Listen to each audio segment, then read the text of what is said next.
Hello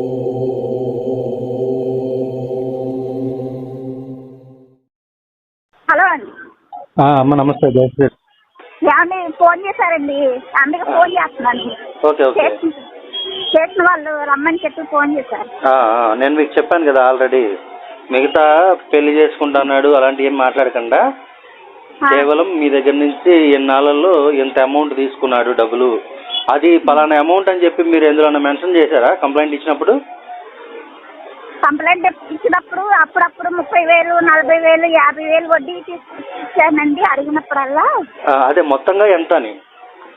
మొత్తం మీద 4 లక్షలు ఇచ్చాను మొత్తం అని చెప్పి. సరే సరే, దాని మీదే ఫిక్స్ అయిపోయానండి, ఇంకా మార్చుకోండి. ఎందుకంటే మీరు మారిస్తే మళ్ళీ మార్చారు అంటే ఇప్పుడు మీరు చెప్పింది నిజం కాదు అన్నట్టు మాట్లాడతారు ఇక వాళ్ళు. మార్చనండి, ఇంకా అదే చెప్తాను. అదే మిమ్మల్ని పెళ్లి చేసుకుంటున్నాడికి ఇలాంటివి ఏం చెప్పకండి. జస్ట్ ఏంటంటే ఈయన ఒక పాస్టర్ కదా, కొంచెం నీట్గా ఉంటాడు, నిజాయితీగా ఉంటాడు అనేసి నమ్మి ఇచ్చానండి, నాకు తెలియదు కదా ఇతను మోసం చేస్తాడని అనేసి చెప్పండి. ప్రూఫ్లు ఏమైనా ఉన్నాయంటే ఉన్నాయండి, ప్రూఫ్లు కూడా ఉన్నాయి. అవి నాది చిన్న ఫోన్ కదండి, నాకు తెలియదు, మా వాళ్ళు ఉన్నారు అవి నేను తీసుకొని వస్తానని చెప్పండి. చెప్పుకొని బయటకు వచ్చేయండి ప్రజెంట్ వాళ్ళకి. తర్వాత ప్రూఫ్లు అవి మనం సంపాదిద్దాం. ముందు మీరు వచ్చిన తర్వాత మాట్లాడిన తర్వాత బయటకు వచ్చిన తర్వాత మీరేం మాట్లాడారు, అక్కడ వాళ్ళు ఏం అడిగారు అన్న దాన్ని బట్టి మనం ఎలా ప్రొసీడ్ అవ్వాలనేది ఉంటుంది. ఇప్పుడు తూర్పులు అన్నా మరి ఎంత తీసుకోమంటారుగా? అదేమ్మా తీసుకొస్తాను, 2 రోజుల్లో అప్ చెప్తాననేసి చెప్పండి. అర్థమవుతుంది మీకు? 2 రోజుల్లో అప్ చెప్తానండి, ఆ ప్రూఫ్లు మీకు అనేసి చెప్పండి. అప్పుడు ఎలా మరి? అప్పుడు అదేమ్మా నేను అదే చెప్తున్నా, మీరు లోపలికి వెళ్ళి ఈ విషయాలు చెప్పుకొని బయటకు వచ్చాక అక్కడ వాళ్ళు ఏం మాట్లాడారు అన్నది నాకు తెలిసిన దాన్ని బట్టి మనం ఎలా ప్రొసీడ్ అవ్వాలన్నది నేను చెప్తానంటున్నా మీకు. అంత డబ్బు ఎందుకు ఇచ్చావు అంటే మరి? అదే పాస్టర్ కదండి అన్నాడు కదా. లేదమ్మా, మీరు అలా చెప్తే మొత్తం పోద్ది. ఇది ఏదో సామెత ఉన్నట్టు ఉన్నది పోయి ఉంచుకున్నది పోయి అన్నట్టు అయిపోద్ది అనమాట మీ పరిస్థితి. ఇది ఇటు అవ్వదు, అది అటు అవ్వదు.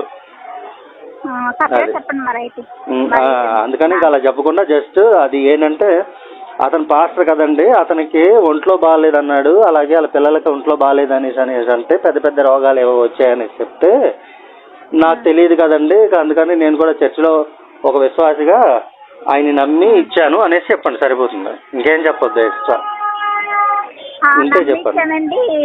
ఎప్పుడు అడుగుతుంటే ఇవ్వట్లేదు అన్నా, అది అడుగుతుంటే ఇవ్వనంటున్నారా అని చెప్పనా? అంతే. ఏం చేసుకుంటా చేసుకో, కొరతకి జనాలు పంపిస్తున్నాడండి. ఇవన్నీ కూడా చెప్పండి అప్పుడు మిమ్మల్ని, అంటే మీరు అడుగుతుంటే డబ్బులు ఇప్పుడు ప్రజెంట్ మిమ్మల్ని నిలువరించడం కోసం మీ మీదకి దౌర్జన్యం కోసం రౌడీలు పంపించాడు, గోండాలు పంపించాడు, వాళ్ళు వచ్చి వార్నింగ్ ఇచ్చేళ్ళారని. అంటే ఇప్పుడు ఏం జరిగిందో అవి కూడా క్లియర్గా చెప్పండి. ఇంటికి జనాలు పంపిస్తున్నారు, నేను అడుగుతున్నానని చెప్పేసి. అదే అక్కడ జరిగిన విషయం ఏంటన్నది అక్కడ క్లియర్గా చెప్పండి.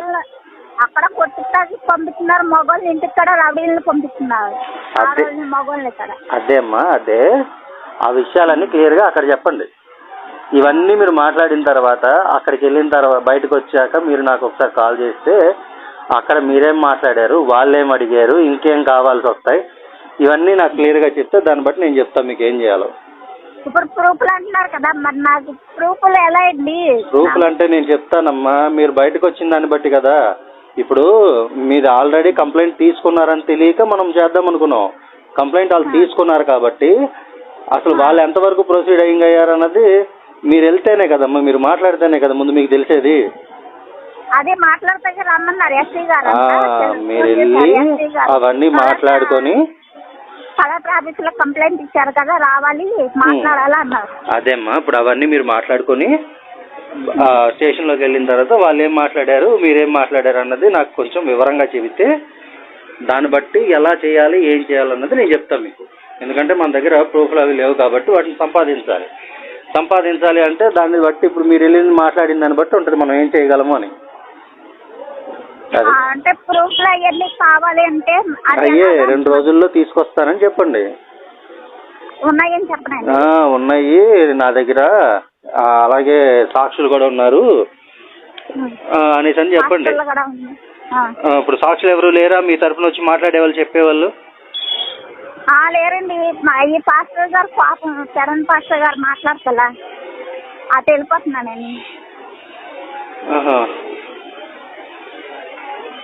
మన అదర్పు మాట్లాడే వాళ్ళు లేరు కదా, ఎలా మరి? అదే ఎవరినైనా ఒకళ్ళని సెట్ చేసుకోవాలి.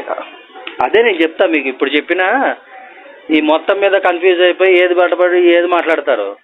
అందుకని ముందు మాట్లాడుకొని అక్కడ అసలు వాళ్ళు ఏం చెప్పారన్న చూసి ప్రూఫ్లు అడిగితే కనుక అవి ఉన్నాయండి తీసుకొస్తానండి, నాది చిన్న ఫోన్ కదా నాకు తెలియదు, ఇంకొకరు ఉన్నారు ఇచ్చి పంపిస్తారని చెప్పి. అలాగని నా పేరు చెప్పకండి. అక్కడ నా పేరు చెబితే మీకు మొదటిగా మోసం వచ్చింది. ఎందుకంటే పలానా పని రాజేష్ అంటే వాళ్ళు గూగుల్లో ఎదుక్కుంటే కనుక నా పేరెట్టి వచ్చేస్తుంది.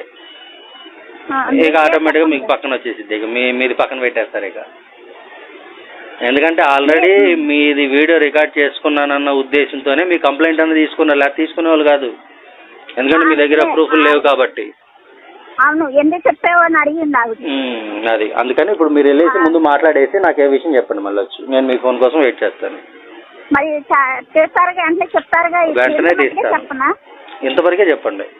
ఇప్పుడు డబ్బులు ఎందుకు ఇచ్చారంటే అతని పిల్లలకి బాగలేదన్నాడు, ఏవో పెద్ద రోగం వచ్చిందన్నాడు, జాండీస్ అను లేదంటే టైఫాయిడ్ అను ఏదో ఉన్న విషయాల్లో ఏవో చెప్పేసి ఇలా అప్పుడు డబ్బుల గురించి అని అడుగుతుంటే ఇంటి మీదకి కొట్టడానికి మనుషులు పంపించాడు అన్నట్టుగా చెప్పి అంతవరకు అవి నాకు ఏవైతే ఉన్నాయో అవి తిరిగి అడుగుతుంటే నన్ను ఇలాగా రోడ్డు మీద ఎక్కి అతను అలా ఆవిడ అలా చర్చిలో ఉన్న విశ్వాసులు చాలామంది తిట్టడం చేయటం, దీని మీద భయపడి నేను వాళ్ళ చర్చికి కూడా వెళ్ళట్లేదండి, నేను వేరే చర్చి కానీ వెళ్తున్నాను, ఇట్లా ఇవన్నీ చెప్తాను. మానేసానండి, వాళ్ళు కొడతాకు వస్తున్నారు.